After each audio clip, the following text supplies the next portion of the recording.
በስመ አብ ወወልድ ወመንፈስ ቅዱስ አሃዱ አምላክ አሜን። በአታ ለእግዝእትነ ማርያም ከነገደ ይሁዳ የሚወለድ ቅዱስ ኢያቄም የሚባል ደግ ሰው ከነገደ ሌዊ የተወለደች ሐና የምትባል ደግ ሴት አግብቶ በሕጉ ጸንተው በሥርዓቱ ተጠብቀው ይኖሩ ነበር። ነገር ግን በዘመኑ ሰዎች ልጅ የላቸውም በሚል ይናቁ ነበር። ኦሪታውያን ልጅ የሌለውን ኅጡዕ በረከት ከጸጋ እግዚአብሔር የራቀ ነው ብለው ያምኑ ነበር። ኢያቄምና ሐና ልጅ እንዲሰጣቸው ሲያዝኑ ሲጸልዩ ዘመናቸው አልፎ አረጁ። እነርሱ ግን የሚያመልኩት የአብርሃምና ሳራ አምላክ ነውና ተስፋ አልቆረጡም። የለመኑትን የማይነሳ ጌታ በስተርጅናቸው ድንቅ ነገርን አደረገላቸው። አንድ ቀን እርግቦች ከጫጩታቸው ጋር ሲጫወቱ የተመለከተች ቅድስት ሐና ፈጽማ አለቀሰች። እንስሳትና አራዊትን እጽዋትን ሳይቀር በተፈጥሯቸው እንዲያፈሩ የምታደርግ አምላክ ምን ነው ሐናን ድንጋይ አድርገህ ፈጥረሃታልን ብላ አዘነች። ይህን የተመለከተ ቅዱስ ኢያቄም ወደ ተራራ ወጥቶ ሱባኤ ያዘ። ለ40 ቀናትም ሲጸልይና ሲማለል ቆየ። በ40ኛው ቀን ሁለቱም ሕልምን ያልማሉ። እርሱ ነጭ ርግብ ሰማያትን ሰንጥቃ ወርዳ በሐና ቀኝ ጆሮ ገብታ በማኅፀኗ ስትደርስ አየ። እርሷ ደግሞ የኢያቄም በትር አብቦ አፍርቶ ጣፋጭ ፍሬውን ሰው ሁሉ ሲመገበው ታያለች። ቅዱስ ኢያቄም ከሱባኤው እንደተመለሰ ያዩትን ተጨዋውተው ፈቃደ እግዚአብሔር ይሁን አሉ። ለ7 ቀናትም በጋራ እግዚአብሔርን ሲለምኑ ሰነበቱ። በ7ኛው ቀን ማለት ነሐሴ 7 መልአከ ብስራት ቅዱስ ገብርኤል ክንፉን እያማታ ወደ እነርሱ ወረደ። ዓለም የሚድንባት የፍጥረታት ሁሉ መመኪያ የሆነች ልጅ ትወልዳላችሁ ብሏቸው ተሰወራቸው። እነርሱም ደስ ብሏቸው እግዚአብሔርን አመሰገኑ። እንደ ሥርዓቱም አብረው አድረው እመብርሃን ተጸነሰች። ድንግል ሆይ ኃጢአት ባለበት ሥጋዊ ፍትወት የተጸነስሽ አይደለሽም እንዳለ ሊቁ አባ ሕርያቆስ በቅዳሴ ማርያም።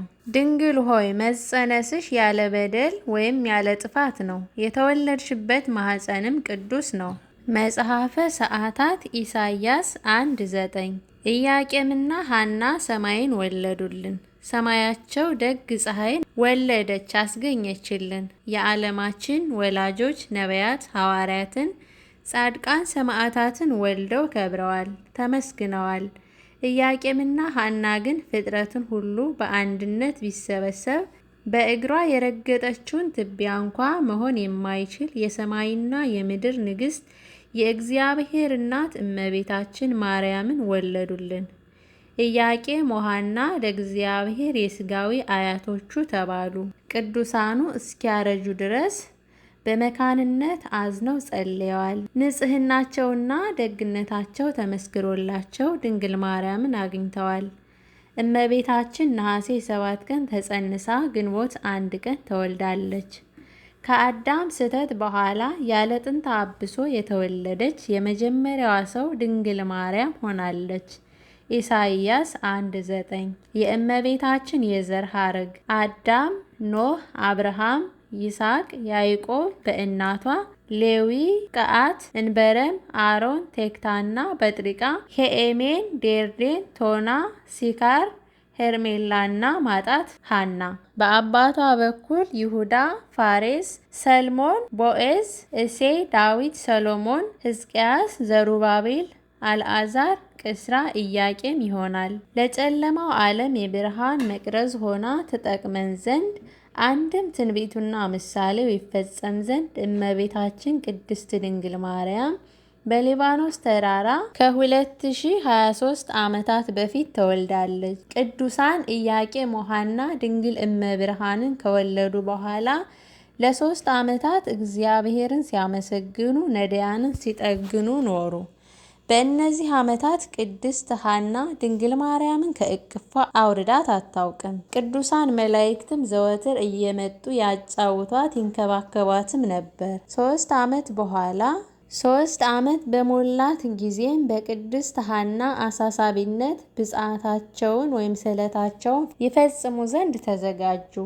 እንደ ሥርዓቱ የሚዘጋጀውን ይዘው ወደ ቤተ መቅደስ ሲደርሱ አበው ካህናትና የመቅደሱ አገልጋዮች ሁሉ ሊቀበሏት ወጡ። ሕዝቡ ሊቃነ ካህናት ቅዱሳን ዘካርያስ እና ስምዖን፣ ኢያቄም ወሐና ከቅድስት ድንግል ማርያም ጋር ቆመው ሳሉ ሊቀ መላእክት ፋኑኤል ከሰማይ ወርዶ ረቦ ታየ። ከቅዱስ ዘካርያስ ጀምሮ ሁሉም ሰው ኅብስትና ጽዋውን ለመቀበል ቀረበ። ግን መልአኩ ራቀ። ድንግል ማርያም በቀረበች ጊዜ ግን ከመሬት አፈፍ አድርጎ አንስቶ ክንፉን ጋርዶ ሰማያዊ ማዕድ መገባት። በዚህ ደስ የተሰኙ ካህናትና ሕዝቡ እየዘመሩ በታኅሳስ 3 ቀን ወደ ቤተ መቅደስ አስገብተዋታል።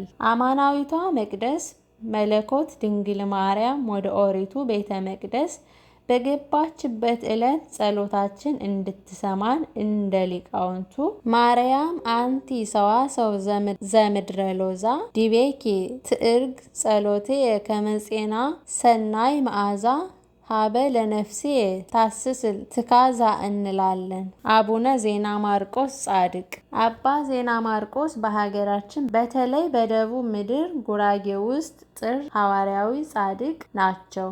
ምድረ ሸዋ ደግሞ እርሳቸውን ጨምሮ የብዙ ቅዱሳን መፍለቂያ ናትና ክብር ይገባታል። ነቢየ ጽድቅ ዳዊት የጻድቃን ትውልድ ይባርካል። መዝሙረ ዳዊት 111 ያለው ነገር በምድረ ዞረሬ ጽላልሽ ተፈጽሟል። 3 ወንድማማቾች የተባረኩ ካህናት በስፍራው ነበሩ። ስማቸው ጸጋ ዘአብ፣ እንድርያስና ዮሐንስ ይባላል። ከዚህም መካከልም ጸጋ ዘአብ እግዚአርያን አግብቶ ኮከበ ከዋክብት ተክለ ሃይማኖትን ሲወልድ ካህኑ፣ ዮሐንስ ደግሞ ዲቦራ የምትባል ደግ ሴት አግብቶ ዜና ማርቆስን ወልዷል። የአቡነ ዜና ማርቆስ ጽንሰታቸው ሚያዝያ 30 በብስራተ ማርቆስ ወንጌላዊ ሲሆን ልደታቸው ደግሞ ኅዳር 24 ቀን በበዓለ ሱራፌል ካህናተ ሰማይ ነው። ዘመኑም 13ኛው መቶ ክፍለ ዘመን ነው። ዜና ማርቆስ በተወለዱ በ40 ቀናቸው አጎታቸው ቀሲስ እንድርያስ የ72 ዓመት ሽማግሌ ናቸው። ሊያጠምቁ ቀረቡ። ሕፃኑ ዜና ማርቆስ ግን ከእናታቸው እቅፍ ወርደው 3 ጊዜ እሰግድ ለአብ ወወልድ ወመንፈስ ቅዱስ እያሉ ቢሰግዱ የመጠመቂያው ገንዳ ውሃ ፈላ። ይህንን የተመለከቱት ካህኑ ደንግጠው ወጥተው ሲሮጡ ቅዱስ ሩፋኤል ሊቀ መላእክት ተገልጦ አትፍራ፣ ይልቁኑ ከጠበሉ ራስህን ተቀባ አላቸው። እንዳላቸው ቢያደርጉ ራሰ በራ ነበሩና ጸጉር በቀለላቸው።